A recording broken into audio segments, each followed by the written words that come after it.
সামাজিক যোগাযোগ মাধ্যম তোলপাড় আম মাহাদি মনসুরের অলৌকিক ক্ষমতার শিরোনামে। লিবিয়ায় হজযাত্রী মনসুরকে নিরাপত্তাজনিত কারণে উঠতে দেয়া হয়নি সৌদি আরবগামী বিমানে, কিন্তু তাকে ছেড়ে উড়োজাহাজ যেতে পারেনি মক্কার পথে।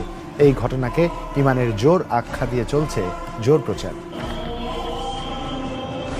আল্লাহর পবিত্র ঘর তাওয়াফ করার ইচ্ছা দীর্ঘদিন ধরে লালন করে আসছিলেন লিবিয়ার যুবক আমের মাহদি মনসুর। চলতি বছর হজের জন্য নিবন্ধন করেন তিনি।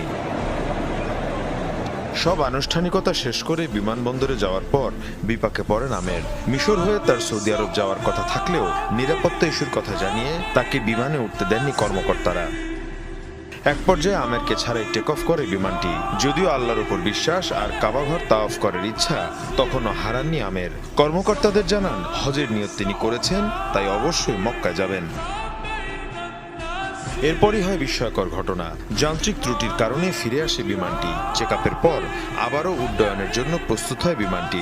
তবে এবারও তাতে উঠতে দেওয়া হয়নি আমেরকে, কিন্তু আবারও ত্রুটির কারণে বাধ্য হয়ে বিমানটি দ্বিতীয়বারের মতো ফিরে আসে। এ সময় পাইলট নিজেই ঘোষণা দেন আমেরকে বিমানে না নিয়ে সৌদি আরবের উদ্দেশ্যে যাত্রা করবেন না তিনি। এরপরই লিবিয়ার যুবক আমেরকে নেওয়া হয় বিমানে। হজের জন্য যাত্রা করেন আমের।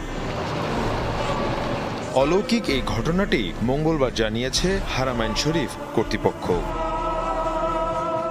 মীর মুশফিকা হাসান, যমুনা নিউজ।